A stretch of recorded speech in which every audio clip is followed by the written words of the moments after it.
제복입니다. 검찰 정상화법과 관련해서 박병석 의장이 중재안을 내놓았습니다.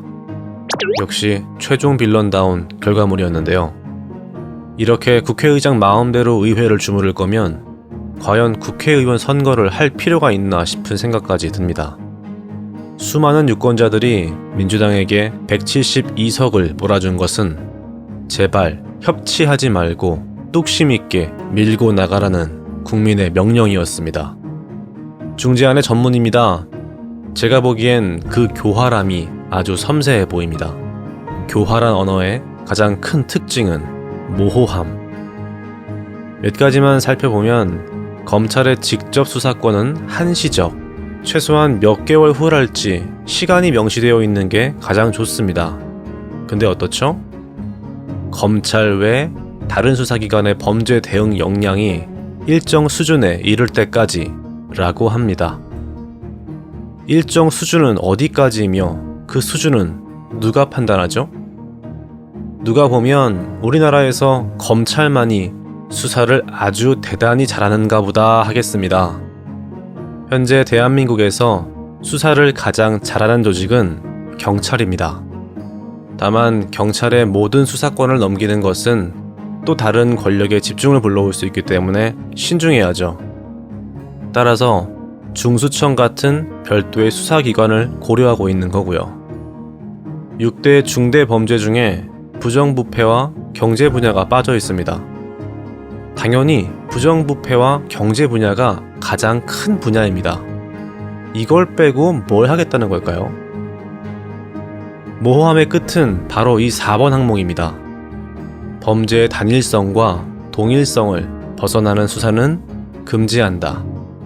즉, 별건 수사를 금지하겠다는 취지인데요. 많은 문제점을 불러왔던 별건 수사를 금지해서 그 폐단을 없애겠다는 겁니다. 그런데 이 문장만 보고 있자면 결국 단일성과 동일성을 벗어나지 않는 조건이라면 여전히 직접 수사권은 유지할 수 있다는 이야기입니다. 검찰로부터 수사권을 분리해내기 위한 개혁과 새로운 법안인 것을 감안한다면 구멍이 너무 많은 문장입니다. 마지막으로 중수청에 대한 이야기인데요. 중수청은 특위 구성 후 6개월 내 입법 조치를 완성하고 라는 문구가 있죠. 당장 다음 달이면 윤석열 정부가 출범을 합니다. 윤석열 정부는 매우 높은 확률로 중수청을 위한 새로운 입법에 대해서 거부권을 행사할 겁니다.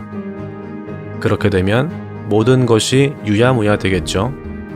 이래서 민주당 의원들이, 특히 철험의 의원들이 정말 열심히 해주었던 거였습니다. 우리는 박병석을 기억해야 합니다. 이런 분이 6선 의원입니다. 저는 이렇게 모호한 언어 뒤에 그 교활함을 감춘 사람을 가장 싫어합니다. 병석이 형, 나는 형이 정말 싫다. 중재안이 나온 후 국민의힘은 즉각 수용의 의사를 밝혔습니다.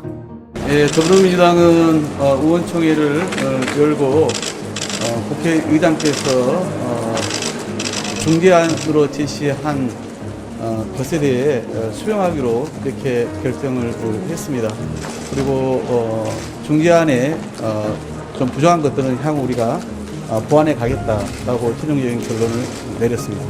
민주당도 끝내 수용의 입장을 밝혔습니다. 이번 대선을 통해 곧 검찰 정부가 들어설 마당에 이제 와서 검찰 개혁을 성공해내는 것이 애초부터 쉬운 일이 아니었을 겁니다. 그래도 검찰 개혁을 위한 발걸음은 조금은 전진한 느낌입니다. 어찌되었건 6대 범죄 중 4대 범죄의 직접 수사권은 어떠한 형태로든 조정이 될 수밖에 없게 되었습니다. 그리고 지금으로부터 1년 6개월 안에 중수청 이슈도 있을 예정입니다. 아마 그때가 되면 총선 시즌일 텐데요. 지금 지방선거를 앞두고 검찰 개혁을 방해했던 민주당 의원들은 아마 그때가 되면 또 똑같은 논리로 방해를 할 겁니다. 저는 패배라고 생각하지 않습니다. 개혁은 늘 어려웠고 한 걸음의 전진을 위해 역경을 늘상 견뎌내야 했습니다. 세상의 이치란 게 원래 그런가 봅니다. 그러니까 오늘은 욕도 좀 하시고요. 너무 스트레스 받고 그러시면 뉴스 같은 건 좀 멀리 하세요. 피부에 해롭습니다. 파친코 새로운 에피소드가 올라왔으니까 그것도 좀 보시고요. 오늘 금요일이니까 맛있는 것도 좀 드세요. 제복이었습니다.